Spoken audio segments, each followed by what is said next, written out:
Bonjour, bienvenue dans cette première partie de la vidéo dédiée à l'analyse de la réponse aux fréquences d'un ampli-op. Dans cette première partie, on va analyser la construction du board de gain de l'ampli-op. On va repartir de l'exemple du LM741, dont voici le schéma interne, dans lequel on va distinguer trois parties. Première partie, à gauche, il s'agit de l'amplificateur différentiel, qui va effectuer la différence entre l'entrée non inverseuse et l'entrée inverseuse.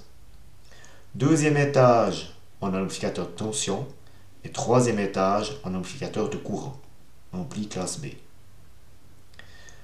On va retrouver dans ce schéma le condensateur C1 ici qui fait une contraction ici dans l'étage d'amplificateur de tension. On va parler de ce condensateur dans la deuxième partie de cette vidéo. Donc on va repartir de ces trois étages pour construire le board de gain. Afin d'analyser la réponse en fréquence de l'ampli-op, on va repartir du schéma vu précédemment et des trois étages de l'ampli-op. Chacun des étages va se comporter de la même manière. On aura un gain en tension et on aura un filtre passe-bas. Ce filtre passe-bas est défini par les limites physiques des composants. Les transistors vont être limités dans les hautes fréquences. Donc on va retrouver ceci pour le premier étage, l'amplificateur différentiel. On va retrouver la même chose, la même configuration pour l'ampli de tension. On va retrouver à nouveau la même chose pour l'ampli de courant. À partir de ce schéma-là, on va pouvoir calculer le gain du montage complet. En entrant ici, on va avoir le gain en tension de l'étage 1 fois le gain du filtre fois le gain en tension de l'étage 2 fois le gain du filtre 2 fois le gain en tension de l'étage 3 fois le gain du filtre 3. Donc c'est ce qu'on va retrouver ici dans la formule du gain total, AV1, fois ici le gain du filtre passe-bas, numéro 1, fois le gain en tension de l'étage 2, fois le gain en tension du filtre, ici, numéro 2, fois le gain en tension de l'étage 3, fois le gain, ici, du filtre, numéro 3. Vous pouvez retrouver les informations concernant les filtres dans la vidéo dédiée à ce chapitre-là. Si on résume, on aura dans l'ampli-op, pour chaque étage, un gain en tension et on aura l'atténuation du filtre passe-bas. Et ceci pour les trois étages.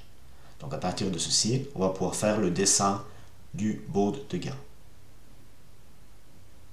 Voilà, à partir des informations vues précédemment, on va construire le board de gain.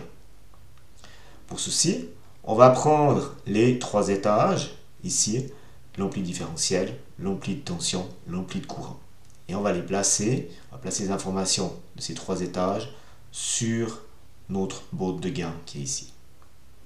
On va d'abord placer sur le board de gain les trois étages séparés et ensuite on fera la somme des trois.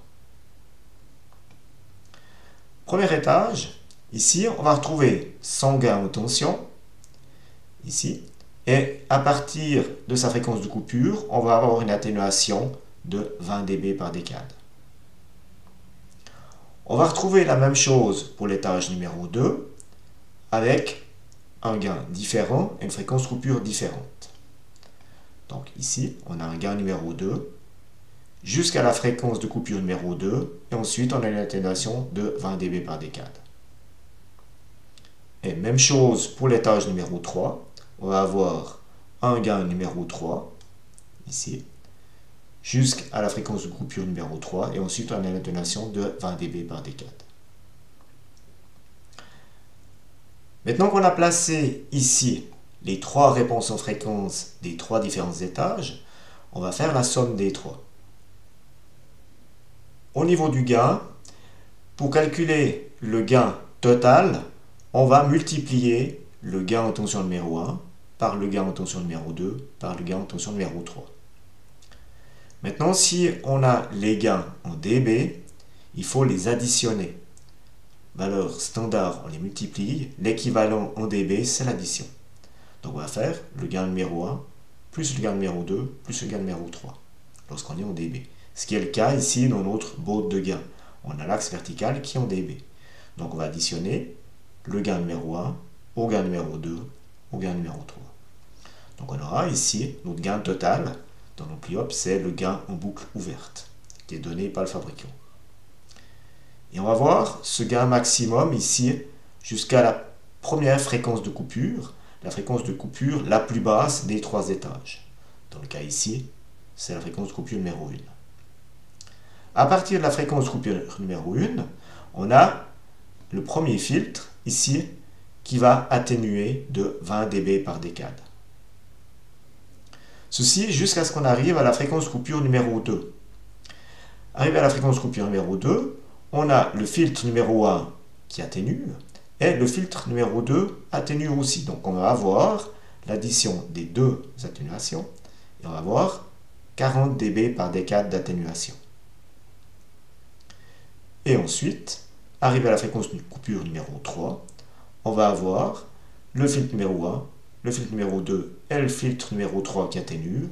Donc on a une pente ici de moins 60 dB par décade. Donc on voit maintenant apparaître ici le baud de gain de l'amplificateur opérationnel total. Donc on a ici le gain maximum jusqu'à la fréquence de coupure numéro 1. Pour ceci, c'est la fréquence de coupure la plus basse des 3 étages. Et ensuite, on a 3 pentes différentes. Moins 20 dB par décade lorsqu'on n'a que le premier filtre qui travaille. Une fois qu'on arrive à la fréquence de coupure numéro 2, on a moins 40 dB par décade. Finalement, lorsqu'on arrive à la fréquence de coupure du filtre numéro 3, on a les 3 filtres qui atténuent, donc on a une pente de moins 60 dB par décade. Dans la datasheet du fabricant, on va trouver une fréquence de coupure de l'AmplyOp. Celle-ci va correspondre à la fréquence de coupure la plus basse des 3 étages. Et c'est celle qui apparaît ici. Voilà, ceci met un terme à cette vidéo. Dans la seconde partie de celle-ci, on va analyser les conditions de stabilité de l'AmplyOp et on verra comment améliorer celle-ci. Je vous remercie pour votre attention et je vous souhaite une bonne journée. Au revoir.